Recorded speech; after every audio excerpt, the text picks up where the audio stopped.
여러분, 혹시 이런 생각 해보신 적 없으세요? 신앙생활을 하면서 처음 가졌던 그 뜨거운 열정, 그 순수한 마음을 나도 모르는 사이에 잃어버린 것 같다는 느낌이요. 자, 그래서 오늘은 바로 그 깊고 개인적인 영적 도전에 대해 함께 이야기 나눠보려고 합니다. 이 이야기는 성경에 나오는 아주 강력하고 또 직설적인 한마디에서 시작됩니다. 너의 처음 사랑을 버렸느니라. 이 말은요, 겉으로 보기에는 모든 걸 완벽하게 잘 해내고 있던 한 교회를 향한 지적이었어요. 하지만 그 안에는 아주 치명적인 문제가 숨어 있었던 거죠. 자, 이 말은요, 무려 11년 동안이나 사역에 모든 걸 바쳤던 한 목회자가 터뜨린 절박한 외침입니다. 이 외침이야말로 오늘 우리가 마주할 번아웃과 영적 고갈 상태의 핵심을 정확히 꿰뚫고 있죠. 아니, 대체 무엇이 그를 이토록 처절하게 무너지게 만들었을까요? 자, 그럼 첫사랑을 잃었다. 이게 도대체 무슨 뜻일까요? 단순히 열심히 안 한다. 이런 뜻이 아니에요. 핵심은 바로 마음 상태의 변화에 있다는 겁니다. 솔직히 그렇잖아요. 모든 게 순조롭고 잘 풀릴 때는 사랑하기가 참 쉽죠. 하지만 우리의 진짜 모습, 그 영적인 민낯이 드러나는 순간은요, 바로 시련과 시험이 닥칠 때입니다. 특히 다른 사람과의 관계에서 갈등이 생길 때 우리의 본 모습이 여지없이 드러나게 되는 거죠.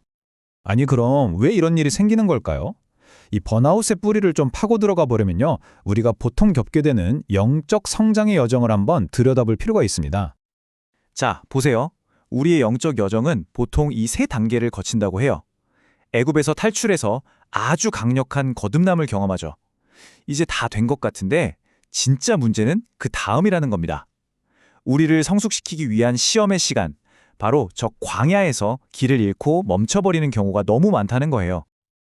그리고 바로 이 지점에서 영적 성인 나이라는 문제가 생겨나는 겁니다. 말 그대로예요. 몸은 어른인데 영적으로는 아직 아이인 상태인 거죠. 시련이 오면 그걸 딛고 성장하는 게 아니라 옛날 그 미성숙한 방식으로 돌아가서 남 탓하고 판단하고 그러면서 영적 성장이 딱 멈춰버리는 겁니다. 아까 말씀드렸던 그 목사님이 겪었던 위기가 바로 이거였어요. 정말 최선을 다해 사랑하려고 했는데 돌아오는 건 탈진과 실패감뿐이었던 거죠. 바로 그때 그의 영적 스승이 모든 걸 뒤바꾸는 깨달음 하나를 던져줍니다. 와, 이 말이 정말 중요합니다. 사랑은 행하는 거다. 근데 네가 지금 행하려고 애쓰는 그 사랑은 진짜 사랑이 아니다. 그러니까 목사님은 자지 힘으로 노력으로 사랑을 막 만들어내려고 했던 건데 그게 아니었다는 거죠. 결국 한계에 부딪힐 수밖에 없었던 겁니다. 그 스승이 제시한 비유가 바로 이건데요. 정말 기가 막힙니다. 자, 왼쪽 계모의 사랑을 한번 보세요. 어때요? 사랑하려고 노력하고 잘했나 못했나 판단하고 조건이 붙죠. 어쩌면 우리가 사랑이라고 믿었던 것들이 사실은 여기에 가까울 때가 많아요. 그런데 오른쪽 친부모의 사랑을 보세요. 이건 완전히 다르죠. 그냥 되는 사랑, 관계에서 자연스럽게 흘러나오는 무조건적인 사랑. 목사님이 바로 이 지점에서 하고 머리를 한 대 맞은 것 같은 깨달음을 얻게 된 겁니다. 좋아요. 내가 그동안 잘못된 종류의 사랑을 하고 있었다는 걸 깨달았다고 칩시다. 그럼 어떻게 해야 저 친부모의 사랑으로 건너갈 수 있을까요? 그 방법이 더 열심히 노력하는 게 아니라는 게 중요해요. 그 길은 바로 항복에 있습니다. 낮아진 자만이 은혜 안으로 들어올 수 있다. 이 말이 참 단호하면서도 명확하죠. 은혜의 세계로 들어가는 문은 우리가 생각하는 것보다 훨씬 낫다는 거예요. 그래서 뻣뻣하게 서서는 절대 들어갈 수 없고 허리를 깊이 숙여야만, 즉 겸손해져야만 들어갈 수 있다는 뜻입니다. 근데 항복이라니 이게 좀 막연하게 들릴 수 있잖아요. 그래서 대체 이 항복이라는 게 실제로 어떤 모습이냐? 우리 모두가 궁금해하는 질문이죠. 더 노력하는 게 아니라면 도대체 뭘 어떻게 해야 하는 걸까요? 자, 그 구체적인 모습이 바로 이겁니다. 첫째, 남의 티를 보기 전에 내 안의 들보를 먼저 보는 거예요. 철저한 자기 정직함이죠. 둘째, 심지어 나를 공격하는 원수에게까지 내가 틀렸을 수 있다, 내가 잘못했다고 말할 수 있는 자세, 바로 겸손입니다. 셋째, 내가 정말 사랑하는 게 사람인지 아니면 내 성공이나 야망 같은 우상은 아닌지 솔직하게 점검해 보는 거예요. 그리고 마지막으로 나는 옳고 너는 틀렸다는 그 자기의, 그 교만을 십자가에 못 박는 겁니다.